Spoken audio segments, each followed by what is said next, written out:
anybody needs an introduction to this guy, I got to shade and paint this cute little fish years ago when I started working for Pixar. And until this day, it's really still one of their biggest blockbusters. When I started working for Pixar a long, long time ago, we had just started pre-production on this film, and it was actually the time that we could still see Steve Jobs walking through the hallways. And the process of making a Pixar film is about 3 to 4 to 5 years, and it starts in the story department that together with the art department will start designing the characters and the locations for each movie. And of course, those first years are extremely creative because you get to actually invent whole new worlds. And to do that, we get to do a lot of research. For example, for Nemo, we got to go to Hawaii, and we got to get our PADI diving license so we could actually see and study fish, tropical fish under the water. For Ratatouille, next to actually studying rats close up, I got to go to Paris and took cooking lessons in the Ritz Hotel, and also got to eat in really, really delicious French restaurants, all for research. So working 10 to 14-hour days wasn't really such a big deal because it was kind of a labor of love, and I was learning so much in that time from these super talented people around me. And I just kind of felt, when I was working on Nemo, that for some reason I had arrived where I always needed to be. I could make a living doing art, I was painting, I was designing, and I was making movies, my second big love. So it was perfect. I could really, pour my heart into what I've always wanted to do. But then one day you wake up and you've been working for Pixar for 14 years, and a lot had changed during that time. In the meantime, I had been working, I worked on 5 Academy Award-winning movies, of which I art directed 2. But in the meantime, we also got bought up by Pixar, and the changes were that a lot of sequels were being made. So Toy Story 1, 2, 3, 4, and that's to make the movie-making process more efficient and faster, and also so we could sell our merchandise, so our toys. And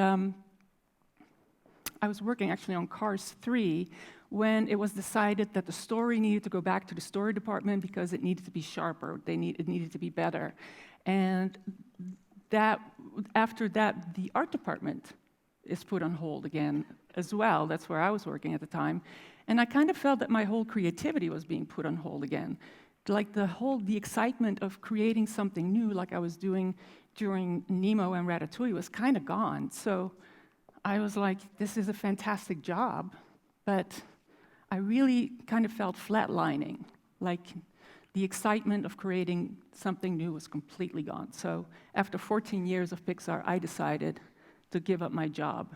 And everybody thought I was crazy. It's like, how can you give up this perfect job? But deep down in my heart, I really knew that I had to do it. I needed to feel excitement again and to get my creativity flowing again. So after I quit, I decided to find that inspiration again. I started walking the Camino de Santiago, and Camino is actually kind of a family tradition in my family. It's like my mom walked it, my sister and her husband walked it, and now I felt it was my turn to see what the Camino would bring me. And for those who aren't familiar with the Camino, it's a pilgrimage, and it starts in the south of France, and you cross the first day over the Pyrenees, and then you walk westwards for 800 kilometers until you reach the Cathedral of Santiago de Compostela, where St. James is buried. And every day you walk about 20 to 25 kilometers a day with your little backpack on, and everything in your backpack, your toothbrush, your underwear, your rain gear, your water, your food. And during those long hours walking alone, you get a lot of time to think. And I was actually standing on this mountain range where this is a place where it's kind of almost halfway to Camino, where you really can see far, far in the distance. And it was really a clear day, and I felt I had a really clear vision of the rest of my life. It was almost literally as if I could oversee the rest of my life. And right there and then, I decided that I would move to New York and I would start doing my own art. Back to what I used to do in my little attic room in Os in Holland. And so half a year after I finished walking the Camino, I moved to New York, packed everything up, drove my car across the country, and rented an art studio and an apartment in New York. And I was actually in my art studio on Valentine's Day, 2018. And I was listening to the radio, and I was painting. I think I might have been painting a landscape or something. And the news came over the radio that there had been another school shooting. This time it was at the Marjorie Stone Douglas High School in Parkland, Florida. There were 17 dead, 14 wounded, and the gunman was a 19-year-old boy that used to go to school there. And somehow this time it really felt different for me. It's like as if I had room to think. I think before because these school shootings happened quite a bit. I think it wasn't really registering with me when I was working and was being so busy. But also, another problem, I think, is that it starts to become really almost like a normal occurrence in America. It's like, oh, another school shooting. Did you hear about that? And then 3 days, everybody's in the media, it's like, oh my God, school shootings. And then the fourth day, we get another piece of news and everybody forgets about it and nothing gets done. But this time, that Valentine's Day, it really felt different for me because I started thinking about my own, when I was growing up here, like you in the Netherlands, and how easy it was for us to just walk and bike to school without any problems and no fear. And that's something that these kids don't have. And weeks following, the surviving students of the Marjorie Stone Douglas High School, they organized the March for Our Lives. So where millions of school kids, literally millions, walked out of school, took buses to Washington, D.C. to actually demonstrate against the NRA, which is the National Rifle Association, and for stricter gun control. And talking about gun control, I started also doing some research on gun control and how different countries were dealing with gun control. And my dad is actually works for a gun, is part of a gun club here in Os. And I was like, Dad, what do you have to do in Holland to legally buy a gun?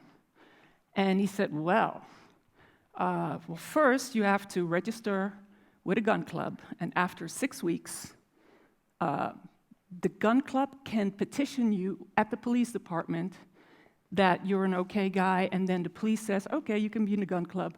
Then you have to wait 1 full year to buy a small caliber weapon, which is like a revolver or something like that.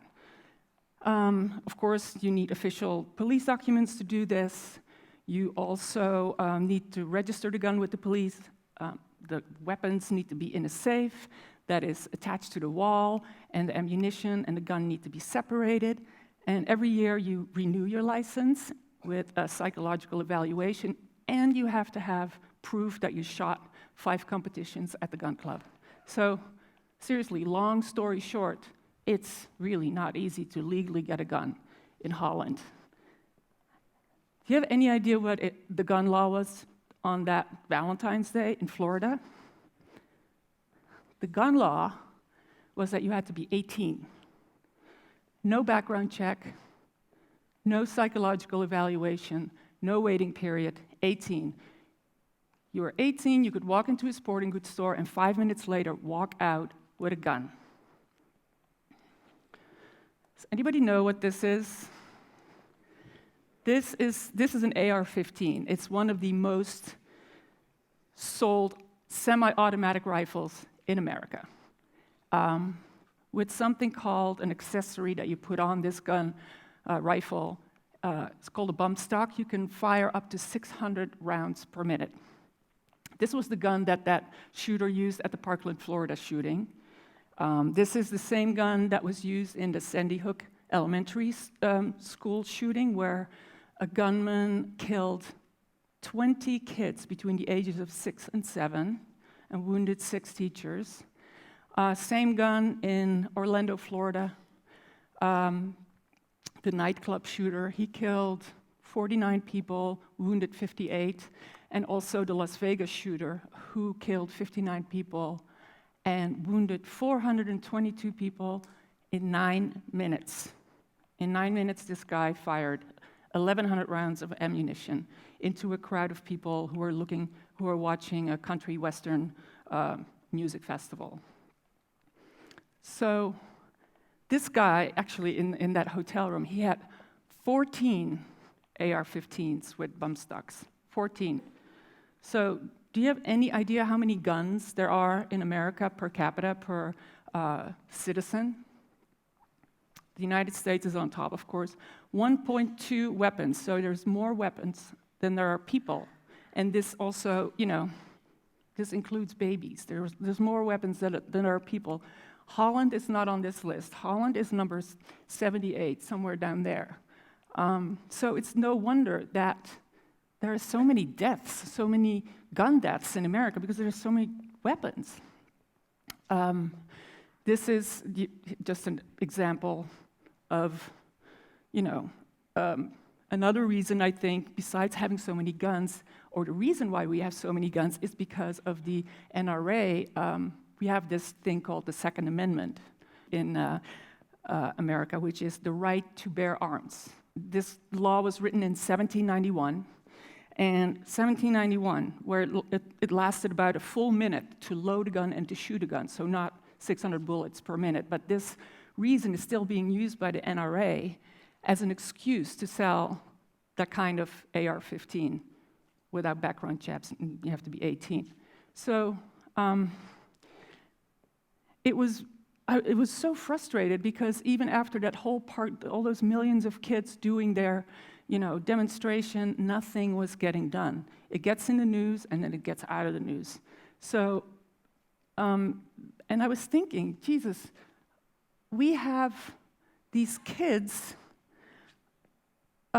I was making these beautiful fantasy worlds at Pixar for years and years and years. But these same kids that I made those utopian, worlds for, can't even go to school without being afraid every single day, every day. So I decided I needed to do something, because I was just kind of fed up, and I decided to make an art installation. And for that art installation, I designed a beating heart animation. And because everybody has a heart, you have a heart, I have a heart. The heart doesn't discriminate. The heart stands for life. The heart stands for love. And here I'm using the heart as a metaphor for that kid that is going to school. And in the actual installation, this is all in a concept phase right now. You see a classroom, you see chairs and tables that are really strongly lit from above. And on the back of the chair, you'll see that animation, the heart pumping.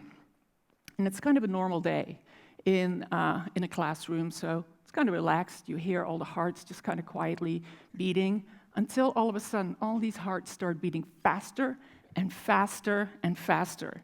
And you almost you will sense fear, and you will sense panic. And this keeps going on for quite a while, like 30 seconds or something, until all of a sudden, 1 or 2 or 3 of the hearts will stop, and the screen will go black, and the corresponding light above the table will go out as well. So I know it's quite the literal installation. There's not a lot of interpretation of what I want to say, but that's really what I want. I want it to be a very clear lesson for the viewer, because I want to make people think, because something needs to change. It's really time for change in the US.